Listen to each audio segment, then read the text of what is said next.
Serbia is a landlocked country in Europe. It generally has a notorious image in European diplomacy, especially in the Balkan Peninsula, where everyone hated each other. It also has very vibrant sights, food, and of course, your very own rakija. Also, Serbia has quite a lot of neighbors, and each one of them has an interesting backstory. But before that, let's see what this country is first, shall we? The Republic of Serbia is a country located mostly in the Balkan Peninsula, with around 7 million people, excluding Kosovo. We'll discuss it later. Its capital and largest city is Belgrade, which ranks among one of the oldest and largest cities in southeastern Europe. Its language is Serbian, a South Slavic language written in both Cyrillic and Latin alphabets. It is very similar to Croatian, Montenegrin, and Bosnian, hence Serbo-Croatian, but I swear it is a different language because nationalism. Serbia borders 8 countries, in which one is already disputed. It borders Hungary to the north, Romania to the northeast, Bulgaria to the east, Croatia to the northwest, Bosnia and Herzegovina to the west, which actually has Republika Srpska in it, we'll discuss it later on, Montenegro to the southwest, North Macedonia to the southeast, and finally, this disputed one. If you recognize this country as an independent nation, then Kosovo, but if you consider it as part of Serbia, then Albania. Yes, there's already controversy, but we'll go more on it later on. Serbia's northern, mostly flat area is also known as Vojvodina, where the mighty Danube flows. The rest of the country is mostly mountainous, with the Dinaric Alps, Carpathian, and the Balkan Mountains dominating the southern bits.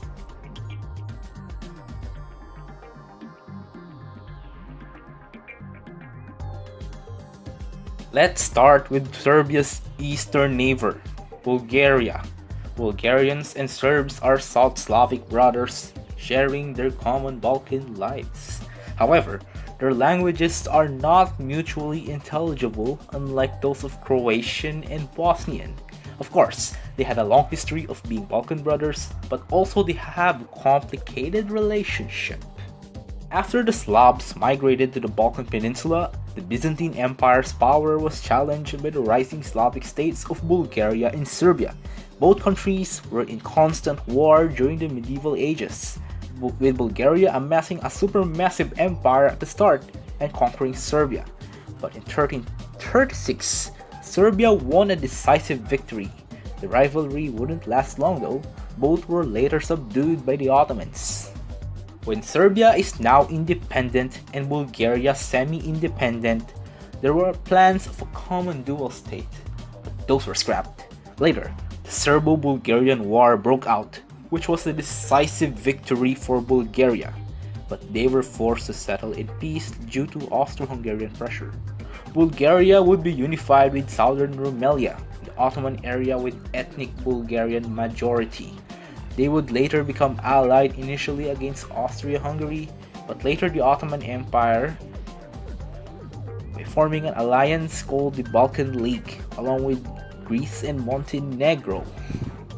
Then the Balkan Wars came in. Both were allied against the Ottomans and almost pushed them off Europe in the First Balkan War. The second one happened because Bulgaria kind of screwed its former allies, including Serbia, but Bulgaria lost. Then World War I came in, Bulgaria joined the Central Powers and invaded Serbia, which succeeded. But in the end, the Central Powers lost, and you know what happened afterwards.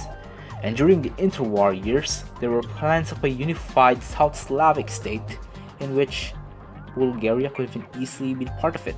But no, they don't want to. Bulgaria later invaded Yugoslavia in World War II, capturing the Macedonian territories and parts of Serbia. After World War II, Bulgaria and Yugoslavia became communist, with Tito pursuing a Balkan federation including Bulgaria. But that was scrapped because Tito's talent split, in which Bulgaria sided with the Soviets. The Macedonian question would become a hot topic through both countries. We'll explain it later. Nevertheless, both countries still enjoy diplomatic ties, especially in culture, though it was temporarily strained by Bulgarian recognition of Kosovo. And here we are today, despite being slightly distinct from the South Slavic Yugoslav world, both countries are still Balkan brothers.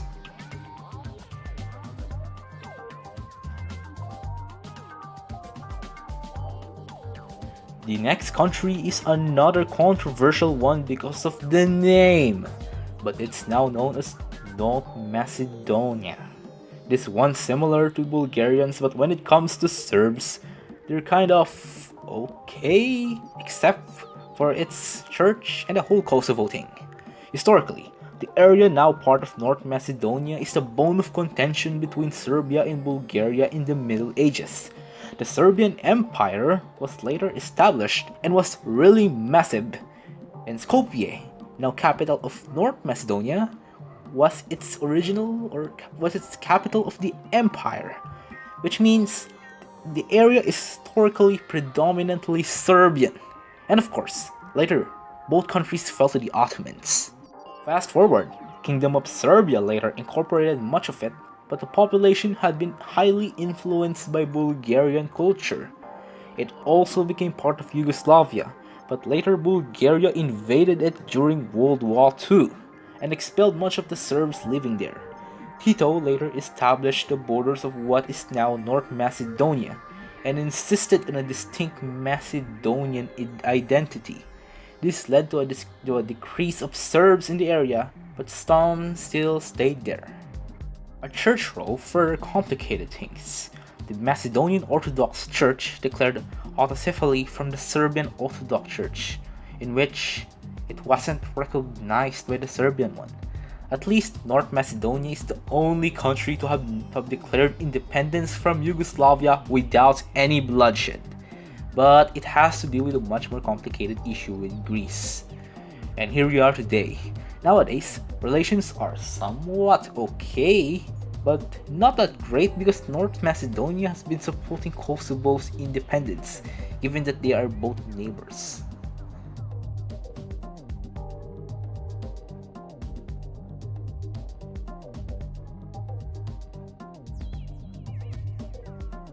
And here is the most juicy part. Before you scream Kosovo, yes Serbia, we'll talk about how we got in this situation in an oversimplified way. Serbia borders Kosovo or Albania depending on your viewpoint. You may expect Albanians and Serbs as fierce enemies, but that's kind of true in some cases, but relations go way back. Before the Slavs arrived, a certain people group called the Illyrians inhabited the Balkans. The theory that today's Albanians are the descendants from them is up for debate. And during the Middle Ages, as I mentioned earlier, the Serbian Empire was massive, mostly centered in today's Kosovo and North Macedonia. Kosovo is historically an integral part of Serbia due to its cultural and historical significance. And then later, both became parts of the Ottoman Empire, which of course changed ethnic lines. Kosovo at the time was a mix of Serbian and Albanian population, but the religion and culture are mostly different. Albania later became independent, while Kosovo became part of the Kingdom of Serbia and later Yugoslavia. Albania, as an Italian protectorate, annexed much of Kosovo during World War II and after the fall of Yugoslavia. The already significant Albanian population would rise further. The communist period was an interesting one since just after World War II, communist figures such as Tito and Enver Hoxha, who later ruled Albania, rose to power. Relations were still warm at the time, and both Yugoslavia and Albania even became friendly. Albania recognized Kosovo as part of Yugoslavia in exchange for full diplomatic cooperation and even has preparations for Albania to formally join Yugoslavia. However, the one thing that ruined everything is a Tito-Stalin split, in which Hoxha sided with Stalin. This was a turning point, as Yugoslavia and Albania would later have quite tense relations later on. And with the Albanians feeling discriminated in Kosovo and are now feeling revolutionary and wanted to secede. In 1998, it happened and the Albanians in Kosovo seceded from Yugoslavia, hence the Kosovo War. Kosovo had air support from NATO, hence the bombing operations across Serbia and Montenegro. Both sides committed atrocities and it was very devastating. Most Serbs in Kosovo fled to mainland Serbia. In 2008, Kosovo declared independence, but was fiercely opposed by Serbia, still claiming it as the rightful part of Serbia up to this day. Later, relations between both countries would gradually begin to normalize, as Serbia has currently no control over Kosovo, but the claim still persists and many still fiercely claim Kosovo as part of Serbia. Also, the international community is still divided when it comes to recognition of Kosovo. When it comes to Albania, things remain tense and quite unfriendly, mainly because of the whole Kosovo thing. The Serbia-Albania football match of 2014 was just one of the hostilities and may even lead to serious provocation. They still have diplomatic relations, but one provocation can be dangerous for both, especially about Kosovo.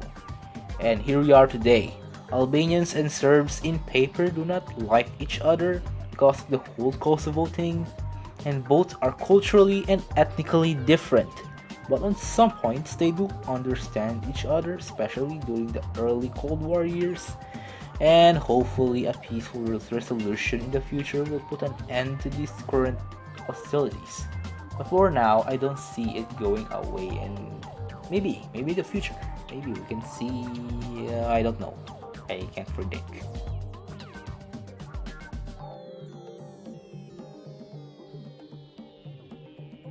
Now we arrive in Montenegro, one of the laziest countries, right? Both countries are very similar culturally, though we'll have to discuss it later. But first, history time. Historically, the tribes of Montenegro are considered the same as those of Serbia. Both also pledge allegiance to the Serbian Orthodox Church, and also both have endured the Ottoman occupation years, while still sharing a very similar identity. However, two different kingdoms emerge, Kingdom of Serbia and Kingdom of Montenegro. They were the closest allies during the Balkan Wars and World War I until Montenegro surrendered in 1916 to Austria-Hungary. In 1918, Montenegro joined the Kingdom of Serbia to form the Kingdom of Yugoslavia, which was also joined by the former Austro-Hungarian territory, though there was some opposition, but it still carried out successfully. Montenegro's modern borders were set after World War II, and is a separate socialist republic within Yugoslavia. During the breakup of Yugoslavia, the majority of Montenegro's population opted to stay within Yugoslavia, which would later change its name to Serbia and Montenegro because literally both countries are the ones remaining. Certain Montenegrin politicians would rise to power, like Milo Đukanović, which was a strong pro-Serbian politician at the time. However, Đukanović later began distancing away from Serbia. Montenegro held an independence referendum in 2006, which passed by about 0.5% above the requirement. Montenegro would step away further by recognizing Kosovo, its also neighbor, which hurt diplomatic relations. And the recent events of 2020 with the issues of Serbs in Montenegro further pushes the question of Montenegrin identity. In terms of identity politics, Đukanović aims to fully distance Montenegro from Serbia and add a distinction between Serbia and Montenegro, which of course isn't a delightful move for the Serbs living in Montenegro and even the Montenegrins who openly identify themselves as Serbs. And as recently as of August 2020, the Montenegrin parliament election is a victory for opposition parties against Đukanović's party, and the future will be future. Despite that, Montenegrins and Serbs are undeniably very similar culturally, with some Montenegrins openly identifying as Serbs. Is this the identity politics of Jukanovic that aims to separate Montenegro and Serb identities? Kind of complicate things. But identity politics aside, they're just basically vibing and do the Balkan thing. Ganda.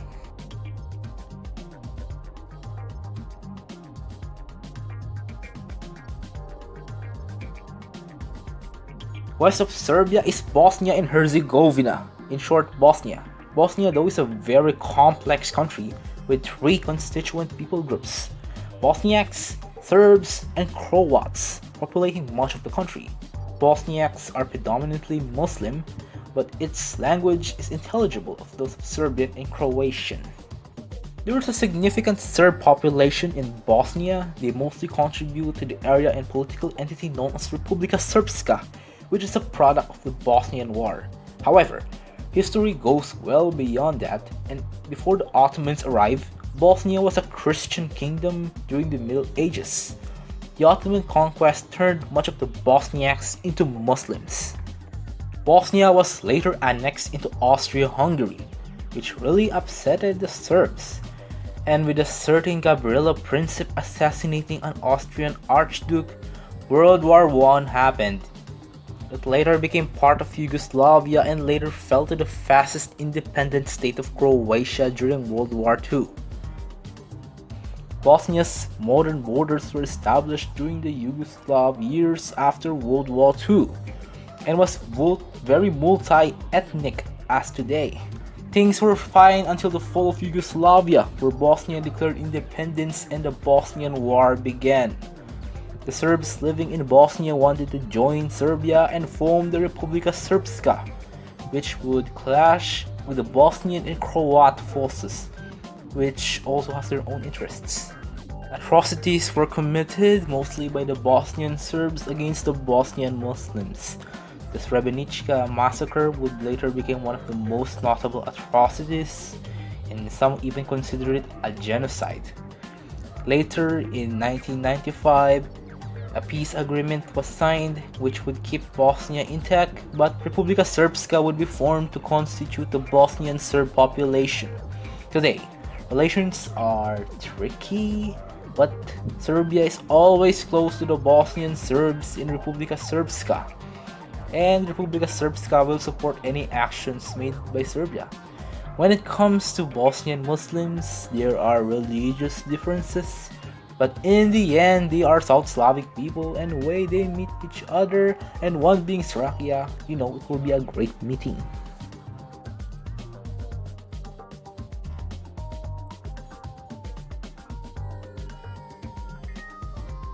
Croatia is that one neighbor that is so similar in ethnicity. The one thing separating them though significantly is religion. Croatians are mostly Catholic, while Serbians are mostly Orthodox. The religious divide has the consequence of them being rivals and even sworn enemies, but not that much today. Let's look at how religion created this love-hate relationship by looking at history. It all started when the Roman Empire split into two parts. The Balkans then wasn't populated that much, but it was seen as a crossroads between the Western and Eastern Roman Empire. The Western Roman Empire fell, but the Catholic influence flourishes. In the East, they've been distancing into a more Greek-styled culture. Then the Slavs came in.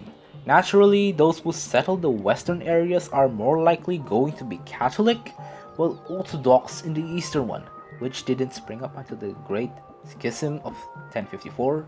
Those who live in the west got subjugated into Frankish influence, bringing Catholicism, and later formed their own Croatian identity, while the eastern ones got under Byzantine influence, bringing Orthodox and formed their own Serbian identity.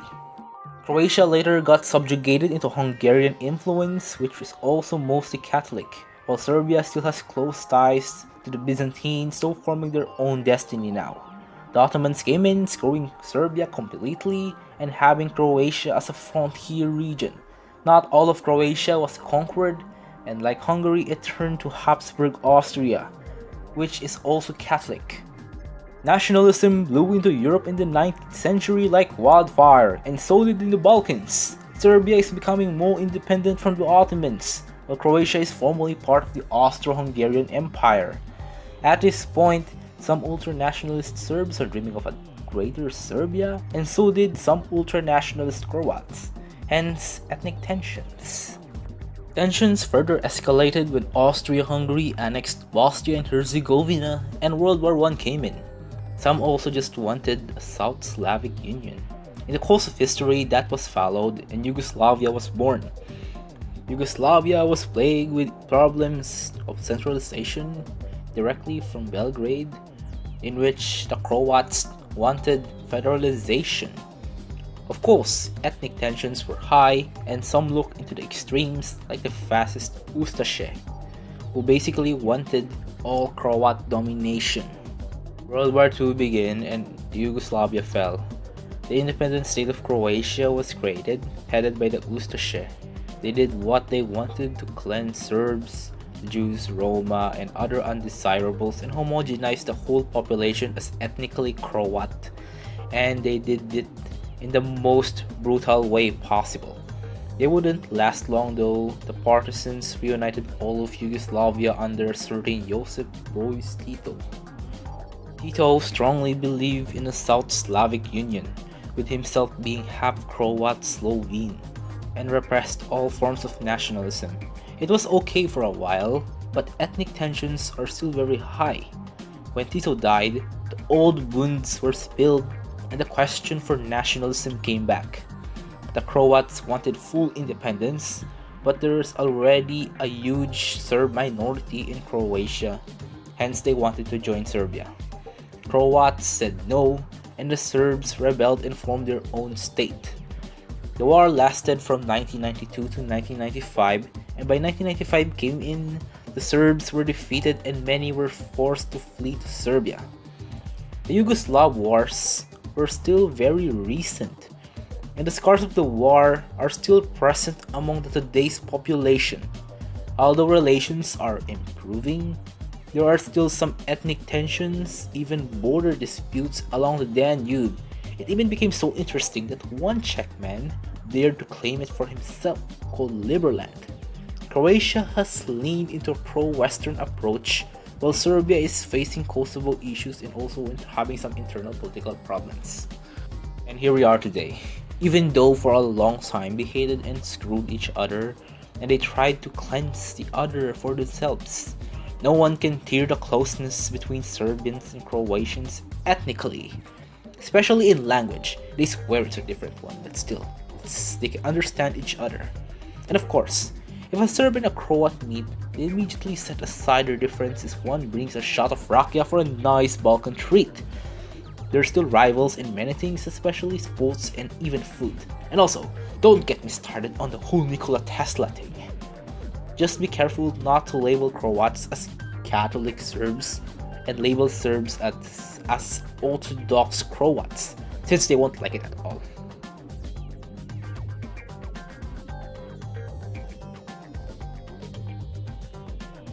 Serbia's northern neighbor is Hungary, another significant historical neighbor. Hungarian-Serbian relations are characterized by cooperation and conflict, as both countries have fought pretty major wars in the past. Hungary is also not a Balkan country, and is pretty away from all the Balkans top with their own Magyar identity. A particular area is the autonomous province of Vojvodina, a region with many diverse minorities, with Serbs as majority and Hungarians as a significant minority there. The reason why is it like that is history.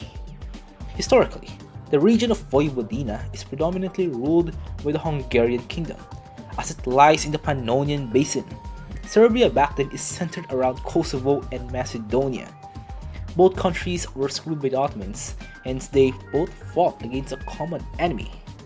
Things went pretty badly in the 19th and 20th century, as Hungary is now under a dual monarchy with Austria, and Serbia is now a kingdom with ambitions in Vojvodina and Bosnia, both with significant Serbian population. When Austria-Hungary annexed Bosnia, Serbia was very furious, and you know what happened next. Hungarians made a huge force of the army when they tried to invade Serbs, although Austrians also were huge and kind of did what they did against the Serbs. However, Austria-Hungary lost the war, and Hungary lost all of Vojvodina to Yugoslavia, which of course wanted it back. Hungary signed a non-aggression pact and Treaty of Eternal Friendship with Yugoslavia in December 1940. But just a few months later, after the pro-Nazi government were overthrown in Yugoslavia, replacing with an anti-Nazi one, Hungary participated in the Axis invasion in order to protect the Hungarian population. And they kind of did what the Axis did, but I think they kind of regretfully did it, since they just signed the friendship treaty 5 months ago. But that happens. And during the communist era, Tito opposed the Hungarian Revolution, though Soviet retaliation influenced his decision to oppose the Soviet retaliation to the Prague Spring a decade later. Relations went downhill in the 90s and 2000s when Hungary supported Croatian independence and became a major participant in NATO bombing of Yugoslavia. Yugoslavia then repressed Hungarian minorities in Vojvodina and deported them, causing anti-Serbian sentiment in Hungary. Hungary also strongly recognized Kosovo for their further worsening relations. There were some improvements recently due to historical reconciliation, and both countries sought to improve relations, especially economic ones, in the future. And here we are today. Even though Hungary is not a Balkan country, there is a cultural exchange with Serbian heritages in Hungary and vice versa, especially in religious sites. The Ottomans brought them closer, but differences in many things have led to ethnic tensions. At least, they still have a closely linked history up to today.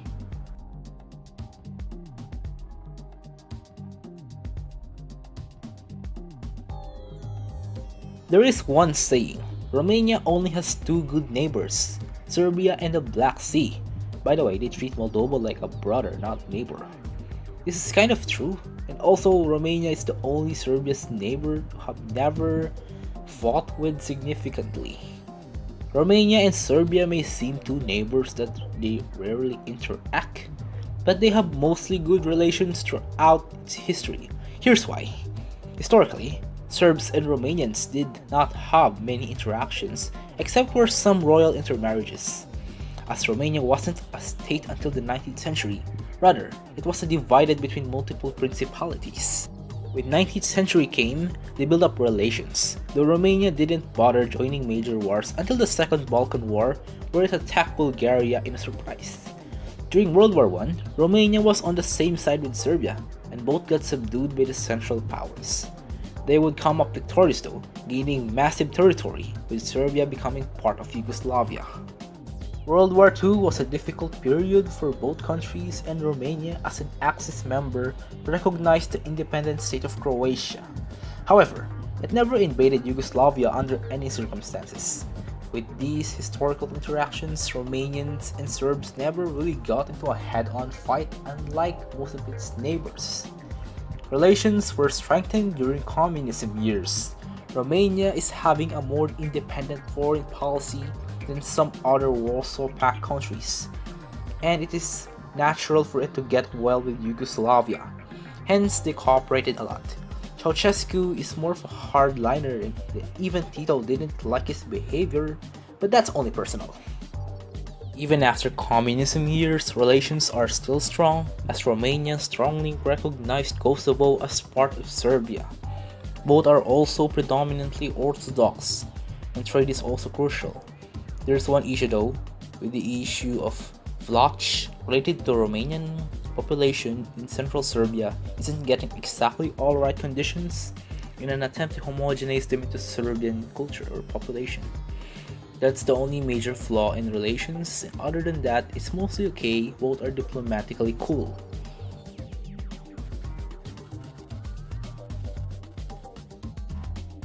Serbia also has a lot of interactions beyond its neighbors, especially those that are culturally and religiously related. First of all, the only country that is formally part of Yugoslavia but is not currently bordering Serbia is Slovenia. Slovenia is fully separated from Serbia by Croatia, so it didn't have many historical interactions.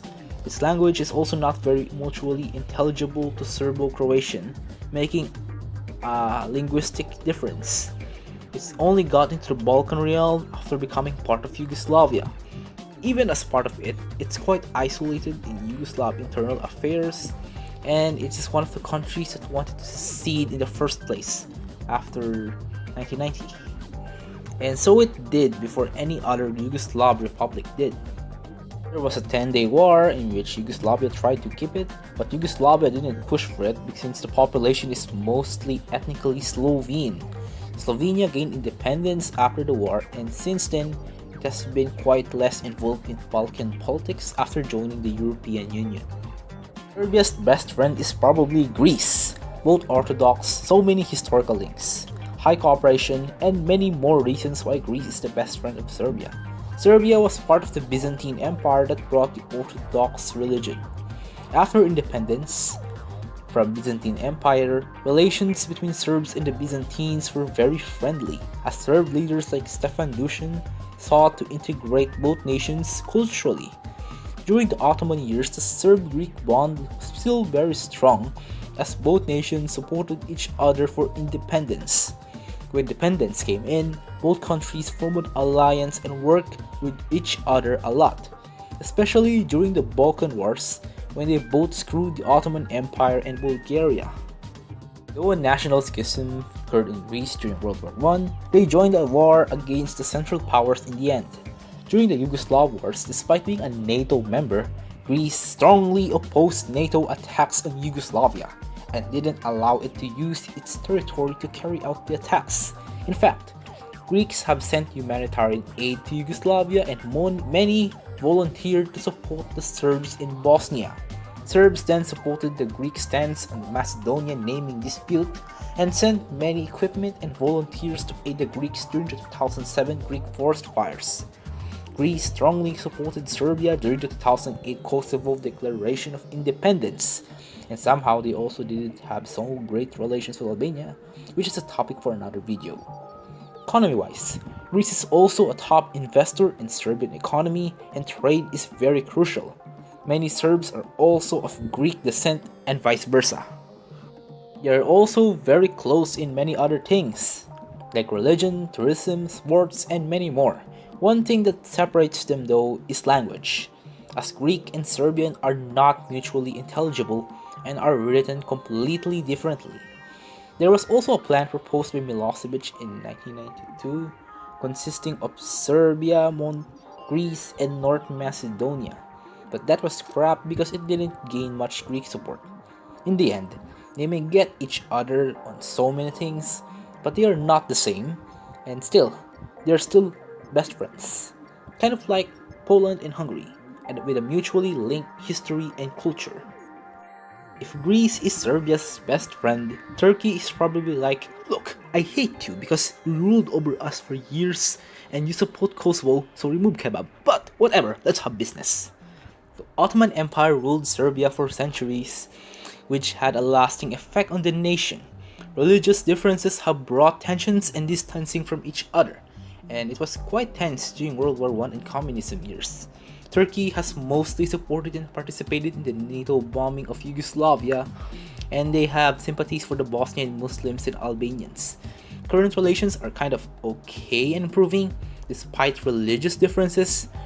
Turkey has influenced some aspects of Serbian culture and cuisine, and business is also crucial. The Ottoman times in Kosovo stuff have complicated relations though. One final country I will mention is Russia. Today, Russian-Serb relations are good, and both countries, like Greece, share a common religion, and they also write in the same Cyrillic script. With different regimes historically dominating Serbia and Russia though, it's not always very friendly. As both Orthodox countries, Russia and Serbia share a mutual history, as they are friendly towards the Byzantines. Many Serbs got refuge in Russia when Ottomans conquered it. Even Russia gave Serbs land to settle, called New Serbia, now part of Ukraine. Later, the Ottoman Empire and Russian Empire would be rivals, and it would be natural for Russia to support the Serbian independence against the Ottomans. The ruling Obrenović dynasty of Serbia supported the Austro-Hungarian cause against the Russian-supported Karađorđević dynasty. After Serbian King Alexander I was assassinated in 1903, the latter dynasty assumed power and led Serbia towards the Russian cause. The bond between both countries also contributed to the start of World War I, as Serbia asked help from Russia against the Austro-Hungarian aggression, and a domino effect occurred. When the Bolsheviks assumed power in Russia, the Kingdom of Yugoslavia didn't like it and provided a refuge for the White Russians who opposed the Bolsheviks. After the German invasion of the USSR, the Red Army began supporting the partisan movements by the certain Tito. The partisans won, and they became a satellite state of the USSR. Though they disagreed on many things, and the Tito-Stalin split happened just after 3 years. Yugoslavia would later become a non-aligned nation, but they still have maintained relations with the USSR, especially after Stalin died. The breakup of USSR and Yugoslavia occurred almost concurrently, hence relations are largely neglected until the Kosovo War and NATO bombings of Yugoslavia, which Russia strongly condemned. As the 21st century progressed, Russian-Serb relations rose up as Russia exercised its veto power against Kosovo. Like Greece, Russia and Serbia had worked together in religion, trade, military, and many more, and Russians are welcomed with open arms in Serbia. Today, they're just as friendly as they also share mutual links in dominant religion. There are probably more countries to discuss, but time's getting quite long, so let's summarize it right now. Serbia is a big guy in the Balkans and has quite a polarized reputation, as most of its neighbors had a beef with it at one point. But Serbia has close friends, but they are much more distant from home. But as much as Serbia hated some of its neighbors at one point, if you're Balkan, you have rakija, you understand each other, it will be a nice meeting. Just don't enter the political hellhole, as you'll be sucked into it if you engage too much. And that's it for this long video. I hope you enjoyed it, and please like and subscribe. Thanks for watching.